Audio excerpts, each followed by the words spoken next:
All right, Garrett, there's going to be some radio silence for the next, I don't know, 12 hours or so. I'm going to be troubleshooting into the wee hours. We're getting deep tonight, buddy. So I've got a dummy load here. I don't need to go through the 412. I'm going to be using my signal generator. Don't need my guitar for to drive the input. We're going to find out where this rail sag is occurring. We're getting a starvation condition. Now, I don't know where it is. I haven't found it on the screen supply or any of the plate nodes. But I'm going to be, in particular, zooming in on the phase inverter. We're going to be seeing if that thing is suspect. I'm going to be looking for massive fluctuation on that end. I know where it's supposed to be at idle, so hopefully there's not an issue with the phase inverter, though it looks like all of the resistors there, it looks like they've been replaced with newer production carbon comps.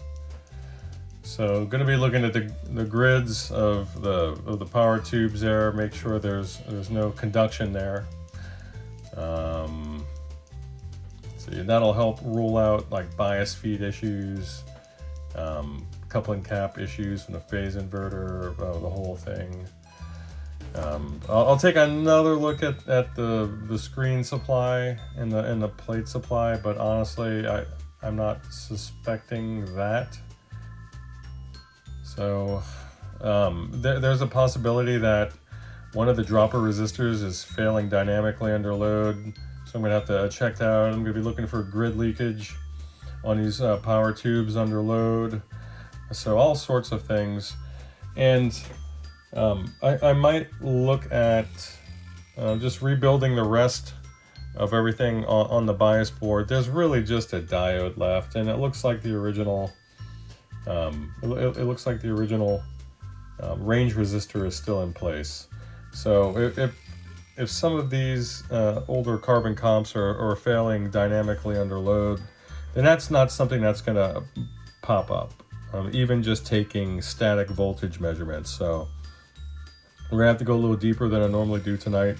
And I think I'm going to sort of pull away the curtain for some of you other techie types to look into, just so you can see some of the, I guess, some of the deeper troubleshooting processes that I use for these other systems within the amp. Normally I just show you guys a before and after, but I've already gone pretty deep with this one. And it is the finale of Blonde Week, so why not just do it up? So Garrett, I appreciate your patience. I appreciate the context that you shared with me about the chain of custody and some of the issues that you had when you initially received the amp. So all of those clues are going to be incredibly helpful. So we are going to drill down and get to the bottom of it.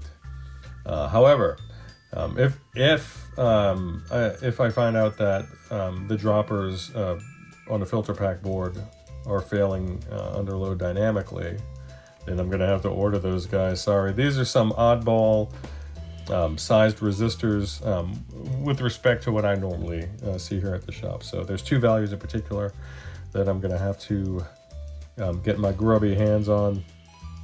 But aside from that, man, just chasing my tail. I did such a rookie move.